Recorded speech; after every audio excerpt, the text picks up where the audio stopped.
আসসালামু আলাইকুম প্রিয় দর্শক। আমিরুল মোমিনিন মানিক। আপনাদের সঙ্গে একটু ভিন্নভাবে আলাপ করতে চাই। নাসিরুদ্দিন পাটোয়ারী তার নাম সবাই শুনেছেন। জাতীয় নাগরিক পার্টি এনসিপির মুখ্য সমন্বয়ক। ঢাকা ৮ আসনে হেভিওয়েট প্রার্থী, বিএনপির স্থায়ী কমিটির সদস্য, সাবেক মন্ত্রী, সাবেক মেয়র মির্জা আব্বাসের বিরুদ্ধে প্রতিদ্বন্দ্বিতা করে আলোচনায় এসেছেন। নাসিরুদ্দিন পাটোয়ারীকে ঘিরে নানা ধরনের আমরা কৌতূহল দেখছি। আজকে তিনি একটা ঘটনা ঘটিয়েছেন। বাইতুল মোকাররম মসজিদের সামনে এই ঘটনাটা ঘটেছে।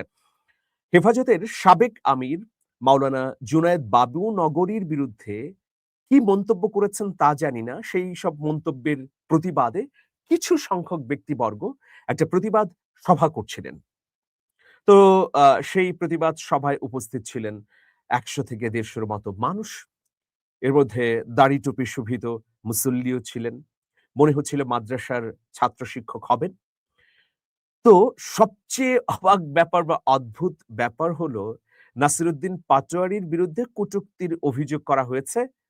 তিনি মাওলানা জুনায়েদ বাবুনগরীকে নিয়ে বিরূপ মন্তব্য করেছেন। তো এর প্রতিবাদে যে অনুষ্ঠান, একটা বিক্ষোভ মিছিলের প্রোগ্রাম, তার আগে বিক্ষোভ পূর্ব সমাবেশে বক্তব্য দিচ্ছেন।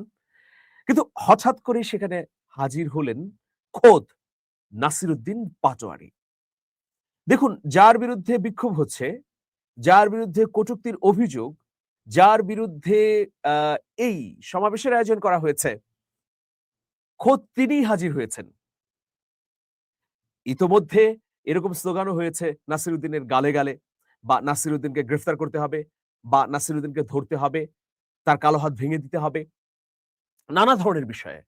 কিন্তু নাসিরুদ্দিন পাটোয়ারী উপস্থিত হওয়ার পর পরিস্থিতি কিন্তু অন্যরকম হয়ে গেছে। সেখানে যারা আয়োজক ছিলেন তারা হতভম্ব যে আসলে ঘটনা কি?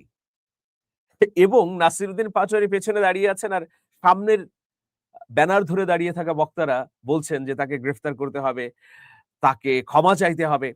নানা ধরনের বিষয়। শেষ পর্যন্ত আমরা দেখলাম এই প্রতিবাদ সমাবেশ যখন শেষ হয়ে গেল একদম, তখন এই সমাবেশে থাকা কেউ বলছেন যে, "না, নাসিরুদ্দিন পাটোয়ারীকে ভোট দিতে হবে।" বা নাসিরুদ্দিন পাটোয়ারীকে যখন সাংবাদিকরা জিজ্ঞেস করলেন যে, "আপনি কেন উপস্থিত হলেন?" তখন পাটোয়ারী বললেন যে, "যেহেতু আমার বিরুদ্ধে অভিযোগ, যেহেতু আমার বিরুদ্ধেই নানা ধরনের আ মন্তব্য করা হচ্ছে, সুতরাং আমি সেই মন্তব্যগুলো শুনতে এবং প্রতিবাদকারীদের সঙ্গে আ সংহতি জানাতে আমি উপস্থিত হয়েছি।" তো এটা খুবই মজার ব্যাপার। মানে এই ধরনের ঘটনা কি বাংলাদেশে ঘটেছে এর আগে? নির্বাচনের সময় তো ঘটেইনি। যার বিরুদ্ধে অভিযোগ, যার বিরুদ্ধে সমাবেশ হচ্ছে, যাকে ঘিরে নিন্দার ঝড়, তাকে এটা করব, সেটা করব, গ্রেফতার করতে হবে, মারতে হবে, পিটতে হবে, কাটতে হবে। বক্তারা তো তাই করেন যখন কারো বিরুদ্ধে প্রতিবাদ করেন। তিনি এসে হাজির হলেন। তিনি শুনতে থাকলেন। তাও বিশাল বাহিনী নিয়ে না, ৪-৫ জন বা তার সতীর্থ ১০-১৫ জন লোক নিয়ে সেখানে উপস্থিত হলেন। নাসিরুদ্দিন পাটোয়ারী। আনপ্রেডিক্টেবল আসলে। এই বিষয়গুলো কি এই নির্বাচনকে উৎসবমুখর করতে, কালারফুল করতে ভূমিকা রাখছে কিন্তু। ঢাকা ৮ আসন এই মুহূর্তে জমজমাট হয়ে উঠেছে নির্বাচনী প্রচারণায়। সেখানে শক্তিশালী মির্জা আব্বাসের বিপরীতে নাসিরুদ্দিন পাটোয়ারী, আবার আরেকজন খুব আলোচিত মডেল মেঘনা আলম, যার বিরুদ্ধে গোয়েন্দা বৃত্তির অভিযোগ রয়েছে। এবং এই অভিযোগটা হচ্ছে এইরকম যে মেঘনা আলম বিভিন্ন দূতাবাসে ভারতের পক্ষ নিয়ে কাজ করতেন। ভারতের এজেন্ডা বাস্তবায়নে তিনি সৌদি দূতকে ফাঁদে ফেলেছিলেন, এরকম অভিযোগ আছে। যদিও মেঘনা আলম বারবার এই অভিযোগকে নাকচ করে দিয়েছেন। যাই হোক, নাসিরুদ্দিন পাটোয়ারীর এই আচরণ আলাদা মাত্রা তৈরি করেছে, কৌতূহল তৈরি করেছে। সবচেয়ে বড় ব্যাপার হচ্ছে ঢাকার ২০ টি আসনের মধ্যে ঢাকা ৮ অন্যতম আগ্রহের কেন্দ্রবিন্দুতে পরিণত হয়েছে। এখন দেখুন, ঢাকার আরেকটি আসন নিয়ে আলোচনা চলছে নানা কারণে, ঢাকা ১৭। সেখানে বিএনপির চেয়ারম্যান তারেক রহমান এবং জামাতের পক্ষ থেকে ডাক্তার এস এম খালিদুজ্জামান প্রতিদ্বন্দ্বিতা করছেন। খালিদুজ্জামানের আলা কথা, তার এক্টিভিটিস, মিছিল, সমাবেশ ইত্যাদির কারণে আসলে সরগরম হয়ে উঠেছে ঢাকা ১৭ আসন। ফলে অনেকেই বলছেন এখানে তাহলে কি তুমুল প্রতিদ্বন্দ্বিতা হবে কিনা? যদিও সর্বশেষ যে জরিপটি দেখলাম, সেখানে দেখলাম যে তারেক রহমান ৩৫% ভোটে এগিয়ে আছেন আর ডাক্তার খালিদুজ্জামান ৩২% ভোটে এগিয়ে আছেন। মানে তারেক রহমানের সঙ্গে খালিদুজ্জামানের ব্যবধান হচ্ছে ৩। আর ঢাকায় আ ৪ টি রাজনৈতিক দলের প্রধানরা নির্বাচন করছেন। তারেক রহমান, শফিকুর রহমান, মামুনুল হক এবং নাহিদ ইসলাম। তো এই ৪ জনের বিষয় নিয়েই আসলে জরিপে নানা ধরনের তথ্য তুলে ধরা হয়েছে।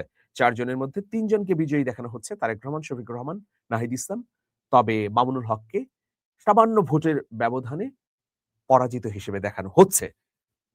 যাই হোক প্রিয় দর্শক, ঢাকার এই ২০ টি আসনের মধ্যে সবচেয়ে আকর্ষণীয় আগ্রহের কেন্দ্রবিন্দু হয়ে উঠেছে ঢাকা-৮ এবং সেটা খোদ নাসিরুদ্দিন পাটোয়ারির কারণে।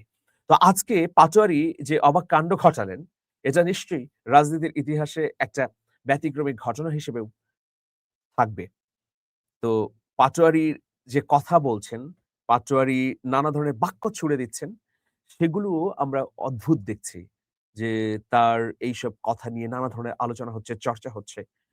দেখা যাক নির্বাচন হলে আমরা কথার বাক্য ছুড়ব, প্রতিপক্ষের বিরুদ্ধে নানা অভিযোগ তুলব। কিন্তু অবশ্যই সীমা অতিক্রম করব না।